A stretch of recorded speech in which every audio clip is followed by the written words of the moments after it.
folks. Welcome to another episode of RiseUp Radio. And today we have a very special guest with us, Jaidev Murti. So Jaidev brings more than 2 decades of consulting and leadership experience with him. He's currently a managing director at Accenture, a part of the talent and organization consulting practice. His work with his clients spans across HR strategy, digital HR, and enterprise transformation. So Jaidev, welcome to this podcast, and thank you very much for giving us the time. We are really eager to learn from your experiences, your journey as a leader, and pick up any lessons that we can. So thank you for accepting to be part of this, and look forward to hearing your journey. Ashish, thanks so much for inviting me. It's a pleasure to be part of this exercise and happy to share my journey so that somebody somewhere might get something out of it. Awesome. Cool. Let's dive straight into it, Jaidev. So before anything, can you take us through your leadership journey, right? And don't hold back. Take us to the beginning, right? When did you first start managing teams? How did that happen? What was your thought process at that time, and what went through your mind? So just unravel the beginnings first. Yeah. So I would say that I've been in consulting now for almost, let's say, around 15 or 16 years of my overall career. Mm-hmm. And what you realize when you actually are in consulting is that you're often managing teams, but none of them actually report to you. So it's almost indirect management of teams. Yeah. So you start picking up your people management skills fairly early in the entire journey. But the actual formal reporting lines tend to show up a lot later. So the nice thing is, it was a good indoctrination because you start learning how you operate, right? Yeah. So the self-awareness, or at least, I don't want to say self-awareness, the knowledge of how you operate started showing up fairly early in the career. The self-awareness showed up much later, right? Yeah. Only with experience, only with time, only with sort of even dealing with your own insecurities. That's when the real self-awareness started kicking in. So I would say that, actually formally managing teams, probably the last 10 years. Okay. Right? But prior to that, enough experience so that I think I was dangerous in the room, even before actually knowing the skill. Right. Right. So, a lot of times people ask me this question that, hey, I am a manager and I have a team reporting to me, but still it's difficult to, get things done the way I would want or expect, or expect my team to perform, right? And here you're talking about, getting things done at a very high performing level with a team that is not even directly reporting to you, right? Isn't it challenging? Isn't it difficult, right? How do you manage that? I would say, I think the biggest realization that actually comes about is that none of us want to change. And none of us are generally good with ambiguity. So the faster that you can actually show people a direction, show people what's in it for them, show people the value of what you're trying to get them to do, that need for change has to come internally. Regardless of what I say, regardless of what I actually request of them, unless the need is felt internally, it's really hard to actually manage people. So the ability to actually stop treating people as a collective, but sort of understand the individual person, I think was a little bit of the light bulb moment for me. When did that happen? Sorry, I'm cutting you, but when did that happen? I would say a little bit situational, right? Because there are some situations where either because you're insecure and you weren't ready for it, you're unable to see it. The second is there are people that are definitely going to challenge you. And at that point, you feel a little cornered, and therefore, again, you're not able to access that. So I would say that this really sort of kicked in for me maybe about 7 or 8 years ago, right? So it was, I think I delivered a fairly complicated sort of assignment, global assignment, working in a cross-cultural sort of setting. Yeah. And I think it had challenged me at so many different levels that it really made me sort of question how I was operating. Okay. It was a mix of, hey, we're going to throw you into the deep end. Let's see how you actually do. So there was that piece. And then at the same side, on the other side of the coin was the fact that this is the first time that you're going to be managing a globally complex, cross-cultural team where quite often you're actually managing people more senior than you. Yeah. Right. That just completely, it was a full body sort of workout, right? Because it sort of tested every single faculty. It challenged me in a bunch of different ways. It forced me to confront things that maybe I hadn't confronted. Yeah. And I think that's really that's when the penny dropped. Right. So in a way, you were not prepared for it. I mean, you went through trial by fire, clearly, right? I think I had an inflated sense of self. Okay. Right? I thought I was ready. It was a quick and sharp lesson in terms of how ill-prepared I was. Right. If you were to do the same again, right? How would you do it differently? Don't be in a rush to actually take on those managerial positions. Yeah. Acknowledge your gaps. Yeah. I think if you're actually honest with yourself about, hey, this is something I'm actually good at, this is my comfort zone. I need to push out of my comfort zone to really learn, confront exactly what it is that I require for development, and ask for help. Yeah. Right? Actually turn around and say, I'm struggling with this. Right? I do not know how to deal with this. I'm using a one size fits all approach when it comes to management. Just really sort of speaking to other people and actually, I think being humble enough to say, I don't know, right? Or I don't know if I'm doing this right. Isn't that the hardest part, Jaidev, which is identifying that you're actually going through that journey when you're going through it, right? It is identifying that, hey, I am actually using a one size fits all approach, or I don't know this really. How do you discover that as well? Isn't that a challenge? It's I honestly want to say that it comes with age and experience. There is no replacement for that. You need to have gone through that yourself. You need to also know what it feels like on the other side. And you need to also just honestly, you need to be okay with the fact that sometimes you're just really going to suck at something. Correct. Right? And you have to remember what that feels like. Yeah. Right? So it takes time. There's absolutely no way that you can sort of fast track that. There's no way that you can sort of fast forward to that state. But yeah, I mean that's honestly my response of that. Got it. Thanks. Okay, so what I'm gonna do is I'm gonna cut from history and cut to straight now, right? Sure. And we're gonna keep doing that. I love to keep going from future to back and forth, right?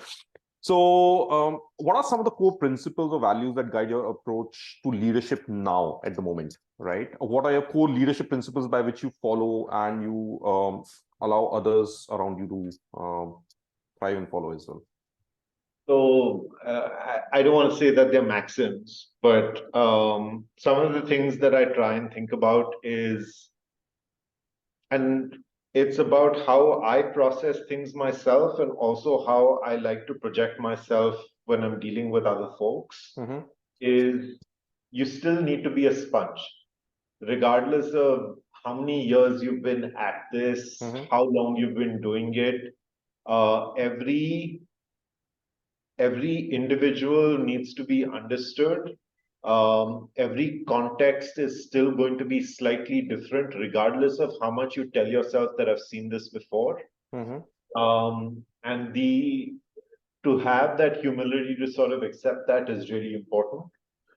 The second thing is that sometimes it's not the what, but it's the how Mm-hmm. that really matters. Mm. So I think, as a consultant, and maybe this is also one of the perils of being a consultant, is you're always expected to have the answer. Yeah. And you're worried if you don't have the answer, how am I going to be perceived by the other person? Correct. Correct. I think sometimes being okay to actually turn around and say, hey, I'm not really sure, but can we sort of talk through this together? Mm. Right? And just Mm. really sort of understand where somebody is. Yeah. And therefore, the last piece I would say is probably being able to sort of access the empathy muscle. Mm-hmm. Game changing for me because I just think that to be able to really sort of put yourself in the other person's shoes as much as you can. You'll never Yeah. really fully do it, Correct. but at least if you can make some part of yourself available to even try and understand the other person, Mm. right? And therefore understand that all of us come with our own motivations, our own baggage, our own sort of history, our Yeah. own life experience that has therefore colored the way that we tend to think about things. Mm. I think if you can just access that piece, is really sort of important. Interesting. Cool. So this is what is now, right? I'm sure this would have evolved. This is not how it started, right? So what was it at the start of your initial people management career, or even when people didn't report to you directly, right? What was the image of a leader in your mind at that time, and how has that evolved, and what has? We'll go through a journey as well, but let's first talk about what was it, initially to begin with. So I think there was a lot of imposter syndrome. Okay. Um, I think there was a lot of fake it till you make it. There was a lot of, I would say, um, unfounded confidence, Hmm. which I think sometimes, quite honestly, just landed me in trouble. Mm-hmm. Because Can you share an example if you don't mind? it's this whole thing of I must have the answer, Mm-hmm. right? Or I'm very sure of the answer because Mm. this is how I would deal with this. Mm-hmm. And it's literally taking an I view to everything. Mm-hmm. Yeah, just completely. I mean, it torpedoes you really quickly because your You're life on your experience own then, right? is somebody else's, Yeah. right? And you are therefore your own worst enemy quite often, Hmm. right? So I just think that, some of that, um, the moment you actually step out of yourself Hmm. and realize that, listen, I'm actually catering to someone else Hmm. and it's not about me. Yeah. Yeah, I think and if people are able to access that early in their careers, fantastic, That's the right? magic. That is just brilliant. Hats Hmm. off to you. I'm super glad that you've been able to get to it quickly. Yeah. And I do think that the newer generation is they have, I'm sure, like all of us, we all have our flaws, but I do think that they're able to actually access that a little more easily. Hmm. At least that's my hope. Hmm. Hmm. And I do see that playing out in a couple of situations. But yeah, the moment that you can actually just realize that you're one little cog in a massive Yeah. machine, Yeah. Yeah. right? And honestly, at the end of the day, you're not that important, Hmm. right? And let's be honest, 9 times out of 10, I'm not solving world hunger. I'm not Yeah. actually going to solve the climate crisis. I'm not Correct. going to deliver world peace. Stop taking yourself so seriously. Yeah. So cool. So this journey, I think you already shared one pivotal moment that happened, the project that you talked about, right? Were there any other pivotal moments that kind of led you to where you started from to where you are today? Yeah, I think there was another incident where, quite honestly, and I didn't understand it at the time. Hmm. But we had basically been working in a team, and they said that, listen, we're going to get 360s done on, all the managers in the Hmm. team. Hmm. And they got the 360 reports, Hmm. and the lead for the overall practice turned around and said, hey, we're not going to share the 360s with you. Okay. And we were just like, okay, hey, what's going on? Right? Yeah. We've gone through this whole exercise, we've invested time, why aren't you sharing it? And they said, listen, we think that this will just sort of derail you guys completely, right? And well, we insisted, whatever, and we eventually got to see the 360s. And when you actually see unfiltered comments about how people sort of perceive you, Yeah. it's a real wake up call, Hmm. right? And sure, I mean, there's going to be stuff over there, especially if it's coming anonymously. There is Correct. stuff over there which is just, I mean, patently somebody just absolutely venting, right? Anecdotal, you can, yeah, correct. Hmm. But there's behind everything, and even the stuff that is just venting, there's an element of truth, Correct. right? And when you see that And about you, you know it yourself, right? oh yeah, the moment you read it, you're like, oh yeah, I know when that was Yeah, actually perceived, right? correct. Correct. So the first time you actually see that, it's an eye opener, and it's Hmm. it's it's humbling for sure. Yeah. A lot of people become defensive at that time, right? Did that happen to you? Or you said that, hey, okay, fine, I'll take it as it is, the way it is. No, I'm sure I was as well. The first, when you read it the first time, it's almost like a personal attack, Yeah. Hmm. right? It takes time and distance for you to truly sort of absorb it. Hmm. And that's why, even honestly, today, when I think about whenever I'm triggered, whether Hmm. it's an email or a conversation or Hmm. a comment that is made, Hmm. the ability to actually step away from it, create Yeah. some distance, create a pause for myself, look at it from a third person perspective, is really important. Because Hmm. again, if you attach yourself to the comment, it can again just completely mess with your head. Correct. Correct. It doesn't remain constructive then, right? I mean, you go down the rabbit hole. Yeah, it's a spiral. Yeah. Cool. Now, these were some of the pivotal moments, right? I'm sure there would have been some people around you, maybe mentors or other leaders who would have influenced or kind of given you feedback or being blunt with you that, hey, you know what, Jaidev, this is what's happening. Time to wake up, right? Yeah. Has that been the case in your journey? Yeah, I've had bosses, I would say supervisors throughout my career that have fortunately called me out on things, Hmm. right?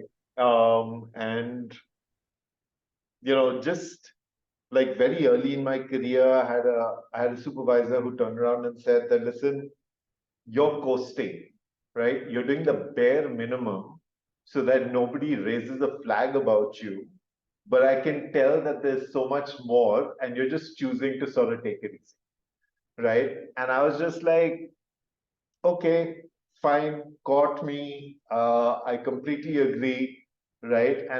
And she was actually honest, and she was like, okay, so now tell me, what do I need to do Yeah. in order for you to be more interested? And just the fact that she was noticing that, Hmm. having that conversation openly, and just understanding me for who I was at that Right. point, Right. right, made me more invested in actually saying, okay, what do I want to do to sort of turn this around, or at least make an incremental increase in Correct. terms of my effort, right? Correct.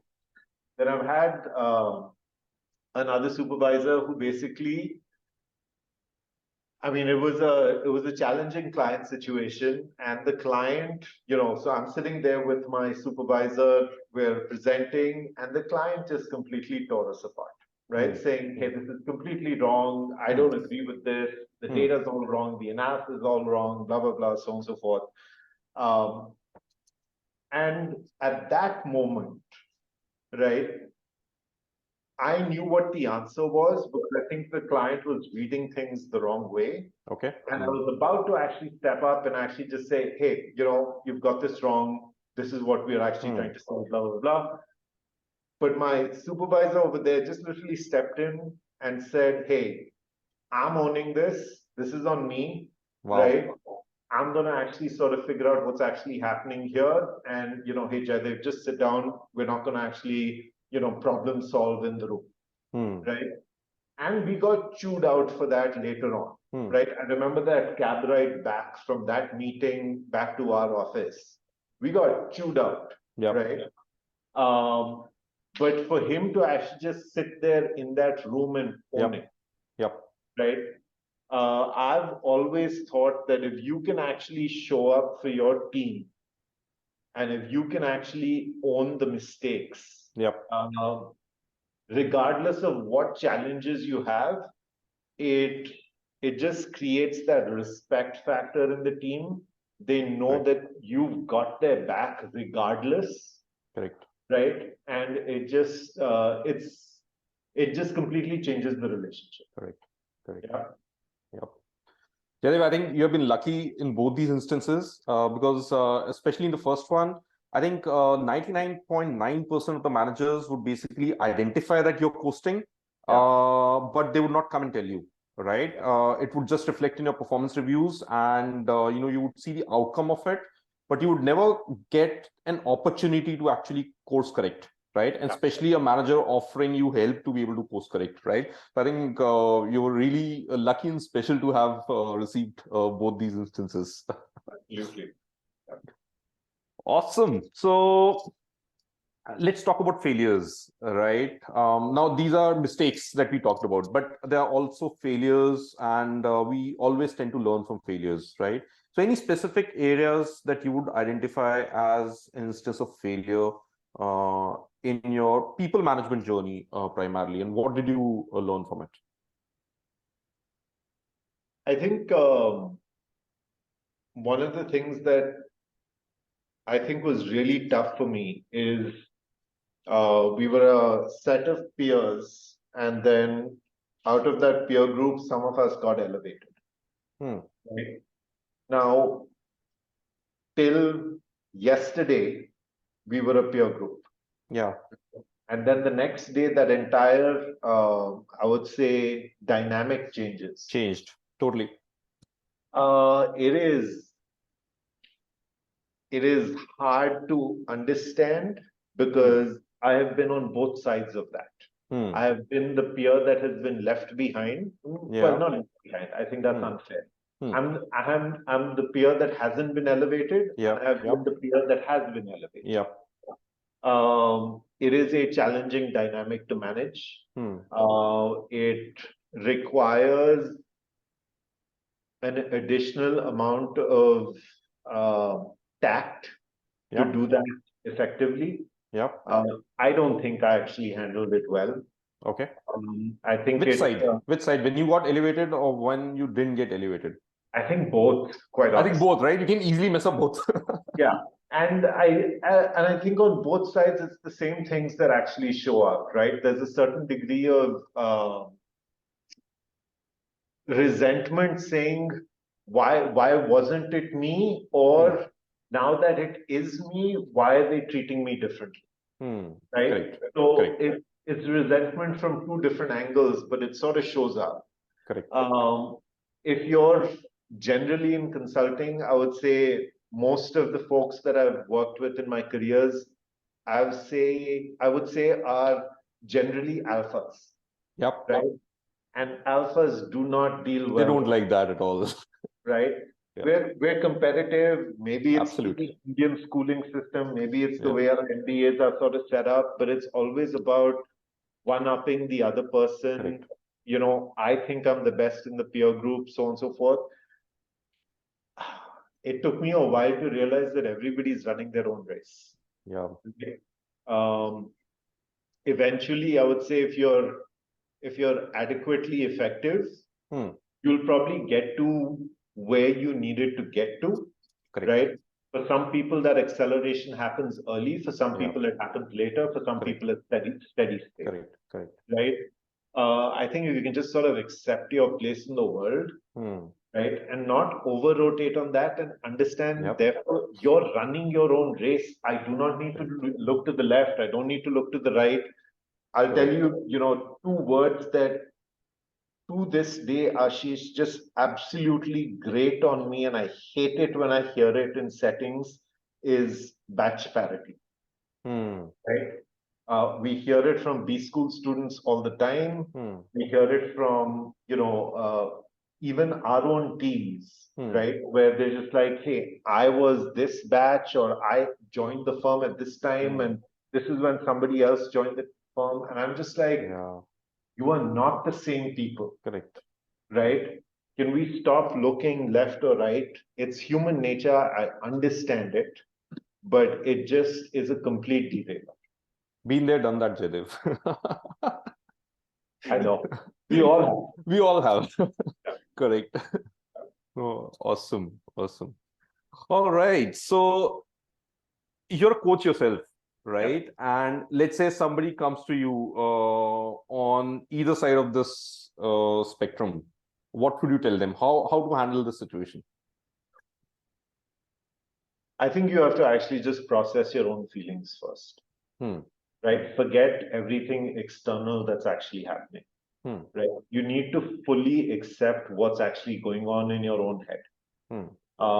And truly understand it. So, when earlier in the conversation we were talking about self-awareness, Yeah. it takes a while for you to actually build that. Hmm. So, really understanding what's going on in your head, what's Yep. bothering you, what's actually triggering you. Hmm. Can you create a pause for yourself between stimulus and response? Hmm. All of that becomes really important, and to really process that feeling. So it's not just the action, but Hmm. it's the emotion that's actually associated with it. Hmm. Now, the problem is that most of us are tactical or we're Correct. strategic about things, Hmm. but we don't think about what's the emotion that's actually going on. Right. I think I've got a better appreciation of that ever since I went through my coach training. I'm Hmm. very early in my coaching journey. Hmm. Hmm. And I just think that with most people, when you actually just get a few layers down in that actual processing of the feeling, you really sort of understand what's going on, because it's Yeah. always past experience, it's always something that's unresolved for yourself. True. It's always something that is an underlying feeling, the standard iceberg analogy. What you see Hmm. is only 10%, there's Correct. 90% is underneath the surface, Correct. Correct. right? So the ability to sort of access that Hmm. and come out on the other side Yeah. is just really important. Right. So how do you self-reflect, right? So let's say something happens. So what's your process of self-reflection? How do you do it? So I would love to say it's meditation, but I'm horrible at it. I'm actually reading Dan Harris's book, which is called Meditation for Fidgety Skeptics. Okay. Okay, I do recommend it. It's a good read. I would say that that's something that I'm trying to build as a skill. But Hmm. what I do right now is I journal every day. Okay. And I think that's been really useful for me. Hmm. I think the act of actually writing by hand, Hmm. A, I think just that the act of actually writing, not typing, not leaving a Hmm. voice note for Hmm. yourself, not Hmm. typing it on a computer or your Hmm. phone screen or anything, but Hmm. just actually writing it down, and then either not even actually coming back to it. I don't even always go back and read it the next day, Yeah. but just writing it down helps me process a lot of it. It helps you Uh, register back in your mind, right? I mean, at least identify the emotions or put labels to it. And that, and also I think it just removes the angst out of the situation, hmm. Hmm. right? Because even just the act of putting it on paper to some degree actually takes it out of my system. Right. right? So I think the journaling thing has been, I mean, I used to think, is this like writing a diary? And I'm Hmm. just like, no, it's not writing a diary, Hmm. right? It's actually just getting all that, the noises in your head Hmm. out onto a page. Hmm. And once you get it on the page, I definitely think the noises diminish in your own. Hmm. So So that's how I when usually you're approach. writing, when you're journaling, Jaidev, what do you write? I mean, do you write about the instances that happened? Do you write about your mindset or your thought process or your emotions or combination? What exactly do you write about? So very rarely about the actual incident because the incident is almost, I would say, academic. Hmm. Okay. What's more important is how did you feel in the moment? Hmm. What feeling persisted over time, Hmm. right? And therefore, has it revealed something for you that either you thought was completely resolved or was dormant and Hmm. surprised you? Hmm. I think that's what I really try and process. Right. When people ask me about journaling, I'm always like, it doesn't need to be, you have to fill a page every day. On Hmm. some days, it's literally 3 lines. Hmm. Some days, it might be a page and a half. Yeah. And you don't even have to do it every single day. Right. But as long as you're actually just processing stuff, I just think at least it's not sitting with you. It's not a burden that you actually carry with you. Hmm. And I think that really helps. Right. Interesting. Very, very interesting. All right, folks. So we are coming towards the end of our chat, Jaidev, and I have some special rapid fire questions for you. Right. Okay. So no time to think, just something that quickly comes to your mind and as short as possible. Right. So what is the one thing that you always look for in someone when you want to hire them in your team? One Um, quality or one behavior that you look for. yeah, I would say that it's comfort with ambiguity. How do you test it? You get a sense when you talk to people. Okay. There's not a clean test for it. Mm-hmm. Mm-hmm. You can tell when somebody can adapt, Hmm. right? In consulting and honestly, generally in life, to be It's okay with not having a full answer yeah, is beautiful. extremely important. Yeah. Yeah. Cool. What is one thing that is a deal breaker for you? That if you saw that, you would say, hey, we can't work together. For me Yeah, personally, personally for you. right, Yeah. it's punctuality. Okay. Yeah, I don't know what it is. It's years of conditioning. My Yeah. wife's given me feedback about it as well. But I think it's just maybe it's because I had two grandfathers who were in the armed services and things like Oh, that. okay. Yeah. So it's drilled in. Yeah. So Yeah. punctuality for me is like a no-go. Interesting. What do you do in your spare time? Read. I've recently restarted the habit. Okay. I try and read two books at any time. Morning is Okay. nonfiction, evening is Hmm. fiction. Okay. Right. Any reason behind that? The nonfiction is honestly because I'm saying I just want to learn and I Mm-hmm. process things much better in the morning. Hmm. Fiction at night to go to sleep and so that I'm not looking at my phone. Interesting. All right. So, cool. So, which book would you recommend to budding leaders who are transitioning from being managers to leaders as a must read for sure? You can Uh, name two as well, but at least one. So Atomic Habits is one that shows up very often. Mhm. The other one I would say is Meditations by Marcus Aurelius. The one that you're reading at the moment. Awesome. Cool. All right. So, last little fun one. And so, you're stuck on an island. So, which leader would you want to be there with you? Yeah, I mean, oof, this one is which leader do I want to be there? Uh, I would say probably Obama. Okay. Why so? There's something about the analytical way that he thinks about things, the articulation in terms of how he used to share ideas. Hmm. There's something about it, and there's a certain degree of calmness and yeah, I just think he would be fun to actually have a conversation with. So in case I'm stuck there for a long time, Yeah, right, I'm sure we'd at least have conversations. right. And really fun one. Yeah. Which leader would you not want to really have with you on that island? Um, wow. Leader that I don't want to have on the island with Do I you mean, have tons and tons of them? I mean, there's a lot of them, but it's just like I'm trying to be non-controversial. Yeah, So, I put you on the spot. uh, wow. I think maybe somebody like maybe somebody like a Buddha or something, Okay. right?